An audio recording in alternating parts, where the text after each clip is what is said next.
तो दोस्तों इन्वेंचर growth and securities limited अपने क्वार्टर 2 के नंबर को डिस्क्लोज कर दिया है। तो चलिए देखते हैं क्या है क्वार्टर 2 के नंबर्स के अंदर, क्योंकि नंबर्स देखने में तो मिक्स लग रहे हैं। कैसे क्या है चलिए देखते हैं। तो डाटा बेसिकली कंपनी को से लाख्स में दिया गया है। मैं आपको क्रॉस में कन्वर्ट करके समझाता हूँ कैसे क्या हुआ है। पिछले क्वार्टर की बात करें तो पिछले क्वार्टर में कंपनी का टोटल रेवेन्यू जो कंपनी ने ऑपरेशन के थ्रू जनरेट किए थे अप्रोक्सीमेटली 16.5 करोड़ के आसपास, पिछले साल 13.5 करोड़ के आसपास, जबकि अभी देखें तो बढ़ के 36.5 करोड़ के आसपास कंपनी का रेवेन्यू आपको देखने को मिल रहा है। तो साल से साल देखें तो कंपनी के रेवेन्यू के अंदर एक बड़ी तेजी आपको देखने को मिला। अप्रोक्सीमेटली बोल सकते हैं 3 गुना कंपनी का रेवेन्यू होता हुआ देखने को मिला है, जबकि क्वार्टर जाते हैं तो वहाँ भी 2 गुने से ज़्यादा कंपनी का रेवेन्यू होता हुआ देखने को मिला है। लेकिन यहाँ पे आपको खुश नहीं होना है, 2 गुना 3 गुना ये सब सुन के आपको खुश नहीं होना है।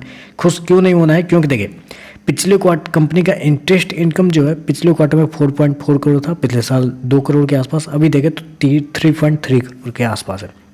तो यहाँ पे देखें तो कंपनी का रेवेन्यू साल से साल बढ़ता हुआ देखने को मिला है, लेकिन क्वार्टर कंपनी का जो रेवेन्यू है उसके अंदर अभी भी गिरावट आपको देखने को मिली। इस क्वार्टर में कंपनी ने किया क्या है? इस क्वार्टर में company sale of share and securities वो पे कंपनी ने 21.5 करोड़ रुपए जुटाए हैं। जी हाँ, कंपनी ने शेयर को सेल करके, शेयर एंड सिक्योरिटीज, अब किसके शेयर को सेल करके? खुद के शेयर ओपन मार्केट में सेल करके, या इनके पास ऑलरेडी बहुत कंपनियों के शेयर होते हैं, कुछ कंपनियों के पास जो जिसमें ये लोग इन्वेस्टेड रहते हैं, उनके शेयर को बेच के इन्होंने पैसे जुटाए हैं। ये कहना मुश्किल है, तो वो देख लीजिए आप जो हो सकता है। लेकिन जो इंटरेस्ट इनकम जो है, क्योंकि कंपनी का मेन बिजनेस तो वहीं से जनरेट होता है, तो वो देखें तो क्वार्टर आपको गिरता हुआ देखने को मिल रहा है।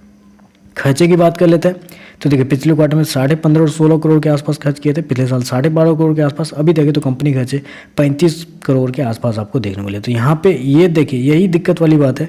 Purchase of stock and trade, company ने यहाँ पे अप्रोक्सीमेटली 28 करोड़ के आसपास खर्च किए हैं। कंपनी ने शेयर सेल किए हैं, वहाँ पे कंपनी ने 22 करोड़ के आसपास जनरेट है। यहाँ पे शेयर मतलब स्टॉक एंड ट्रेड की वजह से 27.5 करोड़ खर्च किया। तो यहाँ पे कंपनी ने थोड़ा सा गड़बड़ किया, ये क्लियरली यहाँ पे दिख रहा है। चलिए कंपनी का नेट प्रॉफिट क्या निकलता है वो देखते हैं। पिछले क्वार्टर की बात करें तो पिछले क्वार्टर में 73 लाख के आसपास का प्रॉफिट था, पिछले साल 1.4 करोड़ का, अभी देखें तो 1.6 करोड़ के आसपास है। तो कंपनी के जो प्रॉफिट है वो कुछ खास लग नहीं रहे हैं, क्योंकि कंपनी ने एक्सपेंस में बहुत बड़ा झोल यहाँ पे कर दिया है। चेंज इन इन्वेंट्री के नाम पे कंपनी को 7 करोड़ के आसपास का फायदा हो गया, ये भी देखना पड़ेगा। तो इस क्वार्टर के जो नंबर है वो थोड़ा सा मुझे लगता है कि कंपनी के द्वारा उलटफेर किए गए हैं। चलिए EPS क्या है वो देख लेते हैं। पिछले क्वार्टर में 1 पैसे का EPS था, पिछले साल 2 पैसे का, अभी भी 2 पैसे के आसपास है। तो ओवरऑल अगर मैं नंबर को समराइज करूँ तो देखिए पिछले 2-3 क्वार्टर के नंबर से मैं बहुत ज़्यादा बुलिश था इस शेयर के ऊपर, क्योंकि नंबर बहुत शानदार आ रहे थे, बेहतरीन आ रहे थे। लेकिन इस क्वार्टर के जो नंबर दिए गए कंपनी के द्वारा बहुत ज़्यादा उलटफेर वाले नंबर दिए गए कंपनी के रेवेन्यू और कंपनी के एक्सपेंस के अंदर।